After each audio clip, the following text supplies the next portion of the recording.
आपण जुन्नर तालुक्यात राजकारण कुठल्या दिशेला चाललेलं आहे त्या विषयावरती आपल्याला या ठिकाणी बोलायचं आहे.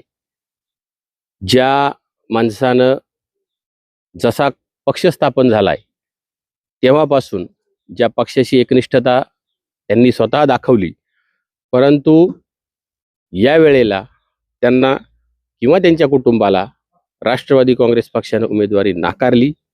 आज माघारीचा शेवटचा दिवस होता. अखेरपर्यंत वाटत होतं की पांडुरंग पवार हे राष्ट्रवादी काँग्रेसचे तालुकाध्यक्ष असतील, घरातली लोक काही म्हणत असतील, उमेदवार काही म्हणत असतील, परंतु जनतेला वाटत होतं की कुठंतरी पक्षाशी एकनिष्ठ राहून पांडुरंग पवार साहेब माघार घेतील. परंतु अखेर तो दिवस आज उगवलेला आहे आणि दुपारचे 3 वाजून गेलेले आहेत आणि पांडुरंग पवार यांच्या सुनेची माघार झालेली नाही. आपल्याला जाणून घ्यायचं आहे की असं का घडलं आणि इतक्या दिवस पक्षाशी एकनिष्ठ राहणाऱ्या माणसाला असं का करावं लागलं. साहेब नमस्कार. रामकृष्ण हरी. चोरे सर, आपण प्रश्न विचारला त्या अनुषंगाने मला आपल्याला सांगायचे की मी 1985 सालापासून स्वर्गीय वल्लभशेठ बेनके साहेबांच्या बरोबरीने त्या ठिकाणी काम करायला सुरुवात केली. नंतर 1990च्या निवडणुकीला नामदार दिलीपरावजी वळसे पाटील साहेब आमच्या 14 गावांच्या विधानसभा मतदारसंघामध्ये आले. त्यावेळेला वळसे पाटील साहेबांच्या बरोबरीने मी 4 विधानसभेच्या निवडणुका 20 वर्ष साहेबांच्या बरोबर काम केलं. आणि मग 85 सालापासून आता 2026चा जानेवारी महिना आहे, जवळपास 41 वर्ष मी पहिलं काँग्रेस पक्ष आणि नंतर 25 वर्षापूर्वीपासून राष्ट्रवादी काँग्रेस पक्षाचं मी काम करतो. देशाचे थोर नेते शरदचंद्रजी पवार साहेब, आदरणीय अजितदादा पवार, नामदार दिलीपरावजी वळसे पाटील साहेब, स्वर्गीय वल्लभशेठ बेनके साहेब आणि आता गेल्या 10 वर्षामध्ये आदरणीय अतुलशेठ बेनके साहेब यांच्या बरोबरीनं त्या ठिकाणी मी पक्षाचं काम केलं, प्रामाणिकपणे पक्षाचं काम केलं. आणि मग इतक्या वर्षी निष्ठेने काम केल्याच्या नंतर पक्षानं मला अनेक वेळा संधी पण दिली, पण त्या संधीचं सुद्धा मी सोनं त्या ठिकाणी केलं. पूर्व भागामध्ये राष्ट्रवादी काँग्रेस पक्ष वाढवण्याचं काम, प्रत्येक निवडणुकांच्या मध्ये पक्षाला मताधिक्य कसं मिळेल, आपला उमेदवार जास्त मतांनी कसा निवडून येईल, असं काम या परिसरामध्ये त्या ठिकाणी मी अनेक वर्षापासून त्या ठिकाणी केलं. मग जर एखादा कार्यकर्ता 40 वर्ष एखाद्या पक्षामध्ये काम करतो आणि या बोरी खोडद गटामध्ये ज्यावेळेला हे महिलांसाठी ओबीसी महिलाला आरक्षण आलं त्यावेळेला मला माझी अपेक्षा माफक होती की बा आपल्या कुटुंबामध्ये माझी सूनबाई कविता, ती काही माझी सून आहे, तिचा काही दोष त्याच्यामध्ये तो असू शकत नाही, कारण ती कर्तृत्ववान आहे. ती पुणे जिल्हा महिला राष्ट्रवादी काँग्रेस पक्षाची उपाध्यक्ष म्हणून काम करते. तिचे गावामध्ये बचत गट 24 बचत गट आहेत, गावामध्ये बचत गटाच ती काम करते. दिलीप वळसे पाटील साहेब कला वाणिज्य आणि विज्ञान महाविद्यालयाचे अध्यक्ष प्रतिनिधी म्हणून त्या ठिकाणी ते काम करते आणि गावच्या पक्षाच्या आणि वेगळ्या संघटनाच्या सामाजिक कार्यामध्ये सुद्धा ती त्या ठिकाणी हिरारीने भाग करते. ती सक्षम आहे, कर्तृत्ववान आहे आणि म्हणून अशा महिलेला तिकीट मिळावं, पक्षाकडनं उमेदवारी मिळावी म्हणून त्या ठिकाणी आम्ही अर्ज केला. आणि अर्ज केल्याच्या नंतर तिनं जवळपास 2 महिने प्रत्येकाच्या कुटुंबापर्यंत ती पोहोचली. लोकांना त्या ठिकाणी पक्षाची धोरणं सगळं कर्तृत्व पांडुरंग पवारांचं काय काम आहे या पक्षा परिसरामध्ये हे सगळं लोकांनी त्या ठिकाणी तिला सांगितलं की पवार साहेबांनी या परिसरामध्ये आम्हाला भरभरून त्या ठिकाणी दिलेलं आहे. आणि मग साधी माफक अपेक्षा होती का एक उमेदवारी त्या ठिकाणी आपल्याला मिळावी, पण ती पक्षानं दिली नाही. याच्या मागचं कारण कदाचित त्यांना आदरणीय अतुलशेठ बेनके साहेबांना ज्यामध्ये काही अडचण आली असेल देण्यामध्ये, त्यांना तालुका पाहायचा आहे, तालुक्यामध्ये ऍडजस्टमेंट करताना कदाचित युती आघाडीमध्ये काही अडचण आली असेल, त्यामुळे ती उमेदवारी त्या ठिकाणी ते देऊ शकले नाहीत. त्याच्याबद्दल मी नाराज नाही. पण उमेदवारी नाही दिल्याच्या नंतर ज्यावेळेला सगळ्या लोकांच्या ज्यावेळी लोक माझ्याकडे आली, आमच्या गावातले असतील, बाहेर गावातले कार्यकर्ते पक्षाचे असतील, ज्यांच्याबरोबर 20-25 वर्ष मी काम केले, त्या लोकांनी मला त्या ठिकाणी सांगितलं की पवार साहेब तुमचं जनतेमध्ये काम आहे, लोकांचा आशीर्वाद तुम्हाला आहे, लोक तुमच्या बरोबर आहेत. जरी पक्षानं जरी उमेदवारी आपल्याला नाकारली असली तरी अपक्ष फॉर्म तुम्हाला त्या ठिकाणी भरावा लागेल आणि आम्ही तुम्हाला स्वस्त बसू देणार नाही. आणि कदाचित तुम्ही जर याच्यामधून जर बाहेर पडला तर पुन्हा आम्हाला कुठलंही तुम्ही आमच्याकडे कुठलं काम घेऊन यायचं नाही किंवा आम्हाला कुठलं पक्षाचं कुठलं काम सांगायचं नाही. हे त्याकडे सगळा जनमताचा रेटा त्या ठिकाणी माझ्या समोर आला. त्यामुळं मला त्याच्यामध्ये काय विचार करावा म्हणजे मला काय लक्षामध्ये येईना. मी 4-5 दिवस सगळा सांगोपांग त्या ठिकाणी विचार केला आणि विचार केल्यानंतर लोक काय मला स्वस्त बसून देत नव्हती. त्यामुळं नाईलाजानं, कारण ज्या पक्षामध्ये 40 वर्ष आपण काम केलं त्या पक्षाचं चिन्ह आपल्याला त्या ठिकाणी आज मिळू शकत नाही, इतकी दुर्दैवाची गोष्ट असू शकत नाही एखाद्याच्या आयुष्यामध्ये. इतकं वाईट त्या ठिकाणी मनाला वाटलं की एवढी आपण नेत्यानं निष्ठा ठेवली. कधी पक्षाच्या विरोधामध्ये आतापर्यंतचा इतिहास तुम्ही पहा किंवा लोकांना पण माहीत आहे की पक्षाच्या विरोधात पांडुरंग पवारांनी कधी काम केलं नाही. प्रामाणिकपणे पक्षाचं काम केलं आणि प्रामाणिकपणे केलेल्या कामाचं बक्षीस असं मिळेल असं मला स्वप्नात सुद्धा त्या ठिकाणी कधी वाटलं नव्हतं. पण ठीक आहे, नेत्यांनी निर्णय घेतलाय. मी कालही राष्ट्रवादी काँग्रेस पक्षाचा होतो, आजही राष्ट्रवादी काँग्रेस पक्षाचा आहे आणि उद्याही राष्ट्रवादी काँग्रेस पक्षाचा राहणार आहे. आतापर्यंत नेते मंडळींचं त्या ठिकाणी सगळं जर मी ऐकलेलं आहे तर कदाचित एवढ्या वेळेस त्यांनी माझं ऐकावं.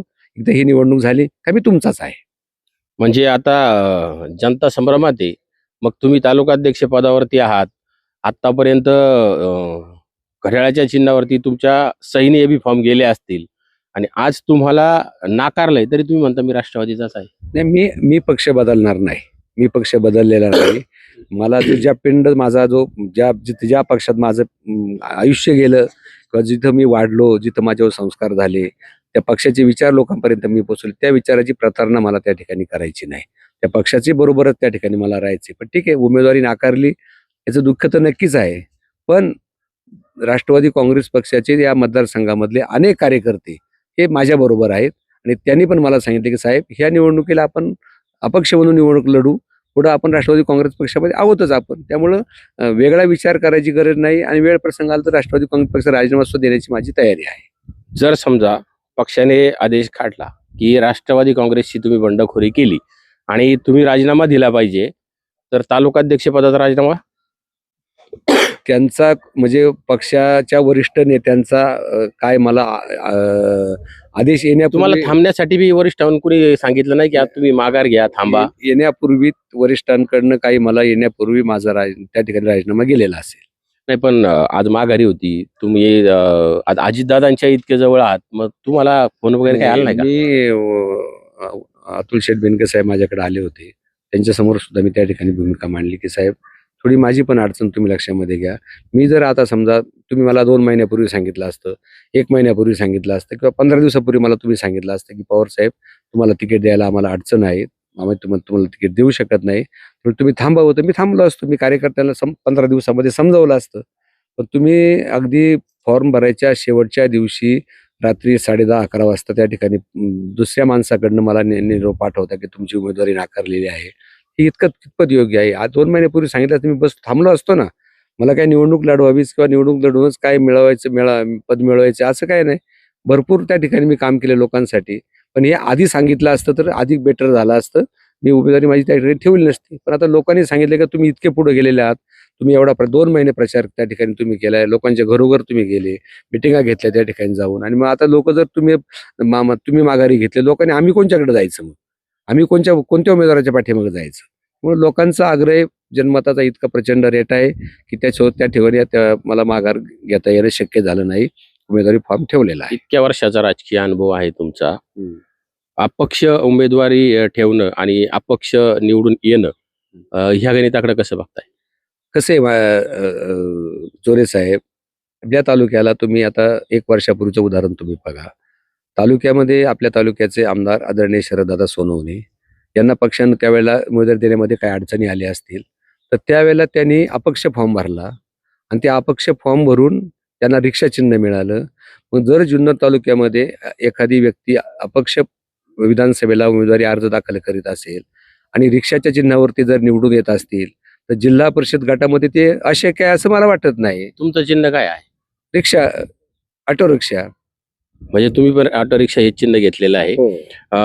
प्रचाराची तर तुमची आघाडी मला वाटतं घड्याळाच्या चिन्हावरती किती दिवस चालू आहे? प्रचार 2 महिने चालू आहे. 2 महिने लोकांच्या पर्यंत पोहोचले. लोकांना एकच माहिती, त्यांना लोकांना चिन्ह फक्त पांडुरंग पवार माहिती.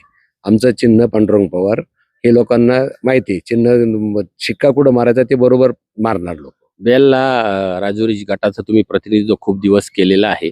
मग त्या मानाने मला वाटतं 99ला तुम्ही बेल्हाबोरी मतदारसंघाची जिल्हा परिषद लढलेला होता. 97ला. मग आता हा तुम्हाला नवीन गट वाटत नाही का? नाही, हा गट नवीन नाहीये. नामदार दिलीपरावजी वळसे पाटील साहेब ज्यावेळेला 1990 मध्ये या विधानसभा मतदारसंघामध्ये जुन्नर तालुक्यातली 14 गावं आंबेगाव विधानसभा मतदारसंघाला जोडलेली होती. नामदार दिलीपरावजी वळसे पाटील साहेबांच्या बरोबर 90 सालापासून मी काम करतोय. 4 विधानसभेच्या निवडणुका वळसे पाटील साहेबांच्या बरोबर काम केलं. जरी मी जिल्हा परिषदचा सदस्य एकदा मी बोरी बेला गटातून झालो, एकदा बेल्हा निमगाव सावामधून झालो, एकदा राजुरी बेल्ल्यामधून झालो. 3 वेळा जरी सदस्य मी त्या गटामधून झालो, तरी सुद्धा मी माझ्या या 14 गावांशी या आता जे जिल्हा कोणी परिषद कोणाला नाही. गटाला नावं जी जोडलेली आहेत, त्या गटांशी माझी नाळ मी कधी तुटू दिली नाही. तिथल्या गटातले त्या गावातले जे प्रमुख कार्यकर्ते माझ्याकडे कुठलंही काम घेऊन आले, ते काम त्या ठिकाणी मी त्यांचं मार्गी लावलेले किंवा त्यांच्या जाऊन विचारा तिथल्या कार्यकर्त्याला, पांडुरंग पवारांनी तुमचं काम केलंय का नाही, त्यांना विचारा तुम्ही जाऊन. त्यांचं काम मी मार्गी लावलेले. त्यामुळे त्यांना वाटतं की पांडुरंग पवार कामाचा माणूस आहे, काम करणारा माणूस आहे आणि काम करणारा माणूस त्या पदावर गेला पाहिजे. म्हणजे आमच्या परिसराचा काही जो बॅकलॉग आहे, तो बॅकलॉग आम्हाला भरून काढता येईल. म्हणजे तुमच्या दृष्टीने हा मतदारसंघ तुम्हाला नवीन नाहीच, हा जुनाच आहे किंवा पूर्वीपासून हा तुमचा आहे. मी 1990 सालापासून या मतदारसंघामध्ये काम करतोय. 1992ला पंचायत समितीला मी ज्यावेळेला उभा होतो खोडद पंचायत समिती गाणामधून, त्यावेळेला ही सगळी गावं माझ्या पंचायत समिती गाणामध्ये होती आणि त्यावेळेला त्या पंचायत समिती गाणामधून मी 4,424 मताचं मताधिक्य घेऊन विजयी झालेलो होतो 1992ला. आणि मग ती जाणीव मी ठेवली त्या लोकांची, एवढ्या मोठ्या मताधिक्याने त्यांनी मला त्यावेळी निवडून दिलं होतं. त्यामुळे त्यांच्या मताचा नेहमी आदर केला. त्यांच्या भावना मी त्यावेळेस समजून घेतल्या आणि ते कुठलंही काम माझ्याकडून, व्यक्तिगत काम असू द्या, सार्वजनिक काम असू द्या, रस्त्याचा असू द्या, मंदिराचा असू द्या, पुलाचा असू द्या, शाळेचा असू द्या, आरोग्याचा असू द्या, ही सगळी कामं ती माझ्याकडे जी कामं घेऊन आली, ती कामं त्या ठिकाणी नामदार दिलीपरावजी वळसे पाटील साहेबांच्या माध्यमातून असेल, स्वर्गीय वल्लभशेठ बेनके साहेबांच्या माध्यमातून असेल, त्या ठिकाणी मी पूर्ण करण्याचा मनापासून आणि प्रामाणिकपणे प्रयत्न केलेला आहे. त्यामुळे लोकांचं माझ्यावर प्रेम आहे. लोकांना वाटतं की पवार साहेब याच्यामध्ये असले पाहिजे, म्हणजे आपला विकासाला अधिक गती मिळेल, चालना मिळेल. एकंदरीत उमेदवारी ज्यावेळेस कापली जाते साहेब, त्यावेळेला त्या उमेदवाराचा परफॉर्मन्स पाहिला जातो, की समजा ह्या उमेदवाराचं काम त्या ठिकाणी चांगलं झालेलं नाहीये किंवा याला जनता नाकारेल. परंतु तुम्ही इतक्या वर्षाच्या अनुभवामध्ये सकाळपासून तर संध्याकाळपर्यंत तुमचा प्रवास पाहिला, जनमानसाशी तुमचा संपर्क पाहिला, तर हा तर दांडगाच आहे. तर तुम्हाला उमेदवारी नाकारल्याच्या नंतर पहिली वेदना काय झाली? सर, विषय असं की रात्री साधारणपणे 10:30 पावणे 11 दरम्यान मला फोन आला आणि फोनवर मला सांगितलं गेलं की तुमची उमेदवारी नाकारलेली आहे. मी सुन्न झालो. मला काय एक 5 मिनिटं तर काय, मला आपण काय करतोय, कुठं बसतोय, मला काही त्याच्यामध्ये लक्षात येईना. नंतर मला लक्षात आलं की अरे काहीतरी झाले. मग मी जरा थोडं विचार केला की ज्या पक्षाबरोबर 40 वर्ष आपण त्या ठिकाणी केली, रात्रंदिवस पक्षाचं काम केलं, नेत्यांसाठी काम करत राहिलो. मी कधी माझ्या कुटुंबाचा विचार केला नाही. कधी कुठला माझा व्यक्तिगत कुठला मी स्वार्थ त्या ठिकाणी साधला नाही. समाजासाठी काम करत राहिलो. सकाळी 7 वाजता मी घरातून बाहेर पडतो. सगळे कार्यक्रम अटेंड करत, ज्याचं मला निमंत्रण येतं कार्यक्रमाचं, त्या कार्यक्रम गेलो नाही. मग मी कधी औरंगाबादला गेलो, कधी नाशिकला गेलो, कधी ठाण्याला गेलो, कधी मुंबईला गेलो, कधी कोल्हापूरला सुद्धा गेलो कार्यक्रमाला, कधी सोलापूरला पण मी त्या ठिकाणी गेलो कार्यक्रमाला. मी पाहिलं नाही कार्यक्रम किती जवळ आहे आणि किती लांब आहे. माझ्या जीवाभावाचा जर माझा कार्यकर्ता असेल, माझा मित्र असेल, तर त्याचं निमंत्रण स्वीकारून त्या ठिकाणी मी गेलो. मग एवढं काम प्रचंड आपण केलं आणि मग आपल्याला जर ते घड्याळाचं चिन्ह आपल्याला मिळालं नाही, याच्यात आयुष्यामध्ये इतकं दुःख त्या ठिकाणी असू शकत नाही, इतकं वेदना माझ्या मनाला त्या ठिकाणी गेल्या की प्रामाणिकपणाचं हे बक्षीस त्या ठिकाणी मला पक्षाकडनं मिळालं, अशीच भावना माझी तयार झाली. प्रामाणिकपणाचं काम केल्याचं बक्षीस मिळालं, अशी त्यावेळेला त्यांना भावना झालेली आहे. पांडुरंग पवार हे व्यक्तिमत्व असं आहे की कणखर आहे, मनातून वाईट वाटतंय, परंतु लढणारा एक सर्वसामान्य कुटुंबातून आलेला माणूस आहे. त्यामुळं मला नाही वाटत ते रडतील, ते लढतील. जनतेला काय सांगाल? माझं सगळ्या बोरी खोडद गटातील जनता, मायबापांना, मतदारांना माझं एवढंच आव्हान आहे की तुमच्यासाठी मी 30-35 वर्ष काम करत आलोय. आतापर्यंत तुमच्यासाठी काम केलंय, कालपर्यंत काम केलंय, आजही करतोय, उद्याही करत राहणार आहे. माझी तुम्हाला विनंती आहे की मी केलेली तुमची सेवा 35 वर्षामध्ये, तुमची जी मी सेवा प्रामाणिकपणे केलेली आहे, ती सेवा जर तुम्हाला मान्य असेल, तर या निवडणुकीमध्ये सौ कविताताई संदीपान पवार या माझ्या सुनबाई आहेत. त्यांचं कर्तृत्व त्या ठिकाणी थोर आहे. त्या कर्तृत्ववान महिलेला त्या ठिकाणी तुम्ही कामाची संधी द्यावी. त्या संधीचं निश्चितपणे सोनं केल्याशिवाय मी राहणार नाही, एवढंच या निमित्तानं सांगतो. आणि 5 तारखेला जे मतदान होणार आहे, त्या मतदानाच्या वेळेला जिल्हा परिषदसाठी ऑटो रिक्षाच्या समोरचं बटन दाबून कविताताई पवार यांना विजय करावं, असं आव्हान मी त्या ठिकाणी सर्व मतदार बंधू भगिनींना या निमित्तानं करतो. हे होते पांडुरंग पवार, त्यांनी त्यांची वेदना या ठिकाणी बोलून दाखवलेली आहे. पक्षाने तिकीट जरी नाकारलं असेल तरी लोकशाहीच्या दरबारामध्ये त्या स्वतःला सिद्ध करण्यासाठी निघालेले आहेत. जुन्नर तालुक्याने गतवर्षी एक इतिहास रचलेला आहे की ॲटो रिक्षा अपक्ष शरददादा सोनवणे यांची सुसाट धावली होती. आता पांडुरंग पवार यांची ॲटो रिक्षा आहे आणि ती जिल्हा परिषदेच्या दरबारात किती वेगात जाणार आहे हे पाहण्यासाठी आपण पाहत राहा शिवनेरी संवाद. गणेश चोरे, शिवनेरी संवाद, बोरी.